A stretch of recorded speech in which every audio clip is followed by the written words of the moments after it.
If you feel like things are bad and about to get worse, well, you're on the exact same page as me and Tucker Carlson.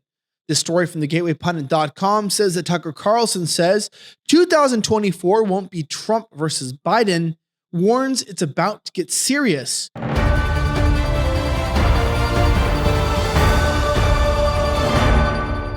What an insane week it has been. My name's Elijah Schaffer. We have our top stories from thegatewaypundit.com.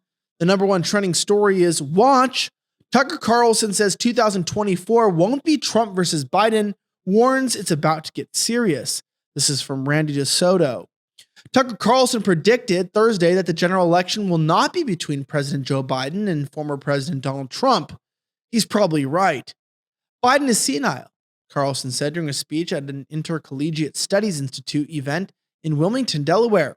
He added that he's trying not to be mean, but that it's just true. Carlson pointed out that Biden is presently losing in the polls to Trump, despite Democratic prosecutors indicting Trump 4 times on 91 felonies. Don't believe me? Watch the clip for yourself and see what Tucker had to say. This is from a college debate. So they've done everything they can by legal means, which are in fact extra legal means, if we're being totally honest, completely third world stuff, to take the opponent out of the race, and they're still losing.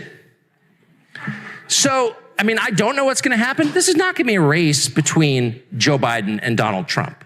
I would bet my beloved fishing camp in Maine that is not going to happen. That's not going to happen. So what will happen? Well, I don't know. One of like 400 distinct other possibilities? I just can't even, pick one. By the way, if it's Gavin Newsom, we all should be very, very concerned. That guy's scary, and I mean it, scary. Yeah, but that's a whole separate conversation. But the point is, this. Well, he admits, we don't know what's going to happen, but we can tell you one thing for sure. It's definitely a fixed race, and who's going to win? Well, we'll just have to see.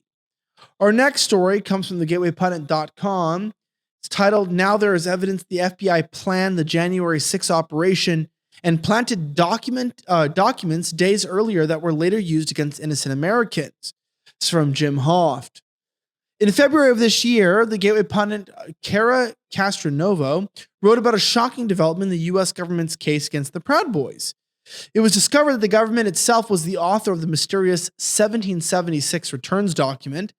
Now, the 1776 returns document is the title of a 9-page paper that outlined strategic plans for the takeover of the U.S. government buildings on January 6. It was confirmed in court that the FBI was behind the document, and the FBI operative was the author of the document. Think about this. The smoking gun that the Proud Boys conducted seditious conspiracy was actually orchestrated by the federal government. The FBI, the 3-letter agency, decided they were going to make a fake document, 9 pages, about taking over their own government. And they blamed Trump supporters. Really, how ridiculous has it been? Realistically, let's be honest here. The January 6th event, there was a lot of bad faith actors there. How many were feds? Well, it turns out more often than not, they were. You can find the rest of that article at thegatewaypundit.com. Our next story is McCarthy says that he doesn't want to be a part of Republican team after passing continuing resolution. House Speaker McCarthy's from Jack Davis and the Western Journal publicly against members of the Republican conference Saturday after a stoppage spending bill rode Democrat support to House passage. The bill passed 335 to 91 with 209 Democrats and 126 Republicans in support. 1 Democrat and 90 Republicans voted against it. After the vote, McCarthy expressed his frustration. You can always count on Americans to do what's right after they've exhausted every other option, McCarthy said. Well, it turns out McCarthy noted that he tried to listen to all the divergent opinions from his conference in the days leading to Saturday's vote. McCarthy's a traitor. He is doing a good job on the southern border, trying to get it to be, stopped the invasion at 2 million people a year. But he's still working with the opposition, which brings us to our next story, which of course is that House Rhinos reportedly looking to expel Matt Gaetz based on the findings from the ongoing Ethics Committee investigation. We want him out, Jim Hoft reports. A faction within the Republican Party is reportedly considering the expulsion of Representative Matt Gaetz, a Republican from Florida, based on anticipated findings from an upcoming House ethics report. Multiple unnamed House Republicans have reportedly stated that they want Gates gone from the caucus. A recent report from CNN cited an unnamed House Republican ethics stating that the caucus wants Gates gone, indicating a willingness to use an ongoing ethics committee investigation into Gates as grounds for his expulsion. They will have you out. If you don't side with the majority, if you do not support Ukraine, if you do not give into this regime's agenda, you will be voted out. You don't have any voting rights or power in this country. In fact, even if you're an elected individual, who the hell cares? Right? Well, McCarthy doesn't care. Mitch McConnell doesn't care. They work for the regime. What regime that is? Well, the same people control the banks and the military-industrial complex. These are evil, evil people. We hope that they get removed eventually. Lastly, I just want to point out that Newsom is appointing abortion activist LaFonza Butler to fill Feinstein's Senate seat, who lives in Maryland and is registered to vote there last year.